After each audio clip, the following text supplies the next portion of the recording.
Hi, I'm Dennis from Plain Truth Ministry. Welcome to Friday in the Word. Today we're going to look at the fourth church that Jesus addresses in the book of the Revelation. This church is often referred to as the corrupt church, and the text comes from Revelation chapter 2, verses 18 through 29, and reads, "And to the angel of the church at Thyatira write, These things says the Son of God, who has eyes like a flame of fire, and his feet like fine brass. I know your works, love, service, faith, and your patience, and as for your works, the last are more than the first. Nonetheless, I have a few things against you, because you allow that woman Jezebel, who calls herself a prophetess, to teach and seduce my servants to commit sexual immorality and eat things sacrificed to idols. And I gave her time to repent of her sexual immorality, and she did not repent. Indeed, I will cast her into a sickbed, and those who commit adultery with her into great tribulation, unless they repent of their deeds. I will kill her children with death, and all the churches shall know that I am he who searches the minds and hearts. And I will give to each one of you according to your works. Now to you I say, and to the rest in Thyatira, as many as do not have this doctrine, who have not known the depths of Satan, as they say, I will put on you no other burden, but hold fast what you have till I come. And he who overcomes and keeps my works until the end, to him I will give power over the nations. He shall rule them with rods of iron. They shall be dashed to pieces like potter's vessels, as I also have received from my Father. And I will give them the morning star. He who has an ear, let him hear what the Spirit says to the churches."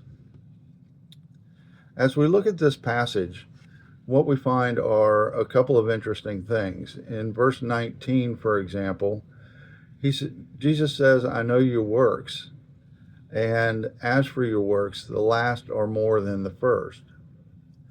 One could speculate that the works that Jesus is speaking of had begun as fruits of the Spirit, and now are works to hide the deeds within the church, and that's a concern.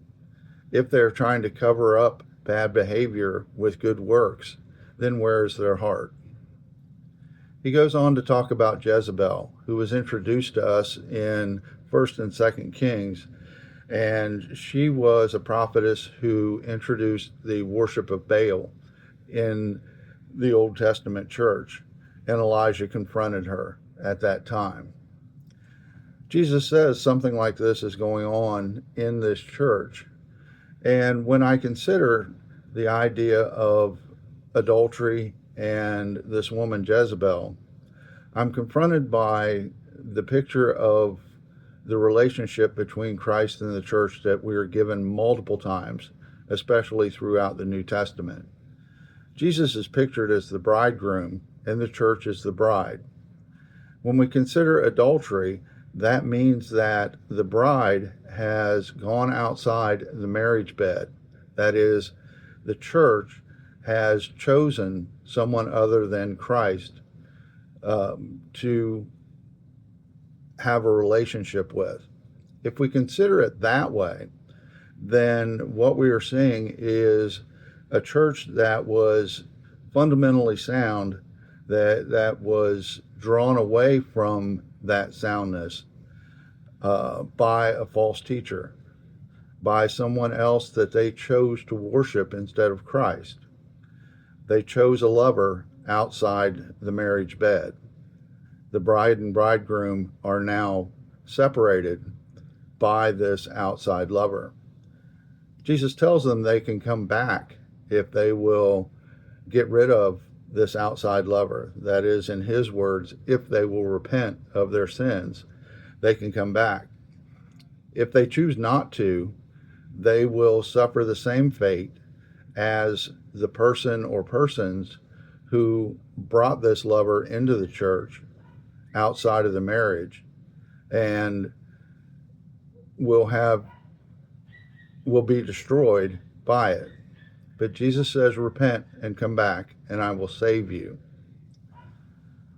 That is the theme of all of his addresses, is repent and come back to me. In this case, get rid of the lover outside of the marriage bed. Make the bride and bridegroom as they should be, Christ and the church. God bless.